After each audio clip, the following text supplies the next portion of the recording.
আমি শ্রী শঙ্কর তান্ত্রিক জ্যোতিষী। বলবো 2025 নভেম্বর তুলা রাশির জন্য কেমন যাবে।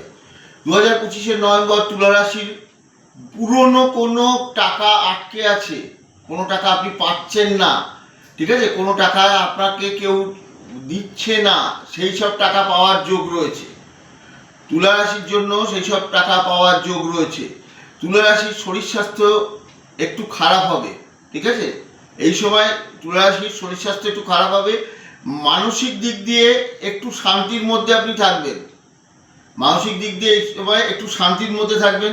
যারা তুলা রাশির পড়াশোনা করছেন তাদের পক্ষে কিন্তু একেবারেই ভালো নয়। পড়াশোনায় মন দিন, আপনার পড়াশোনায় মন নেই, আমি দেখতে পাচ্ছি। এক্ষেত্রে তুলা রাশির যারা জাতক জাতিকা পড়াশোনা করছেন তাদের পড়াশোনায় মন নেই, পড়াশোনায় মন দিন।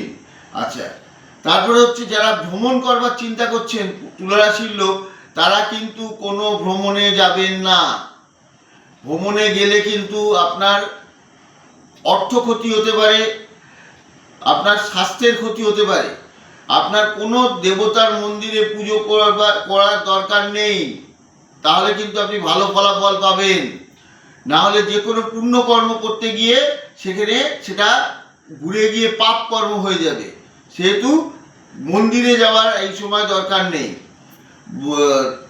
তারপরে হচ্ছে প্রেম ভালোবাসা যারা করছেন, যাদের প্রেম ভালোবাসা করছেন তাদের প্রেম ভালোবাসাটা ভালো যাবে। নভেম্বর মাস খুব ভালোই যাবে, ঠিক আছে, খুব আনন্দপ্রদভাবে যাবে। যারা ব্যবসা বাণিজ্য করছেন, ব্যবসা বাণিজ্য যারা করছেন তাদের কিন্তু ব্যবসা বাণিজ্যে লস আসবে, তাদের টাকা চিটিংবাজি হয়ে যাবে, চিটাররা তাদের টাকা নিয়ে চলে যাবে। যার জন্য আপনাদের সাবধানে ব্যবসা বাণিজ্য করা উচিত। নমস্কার।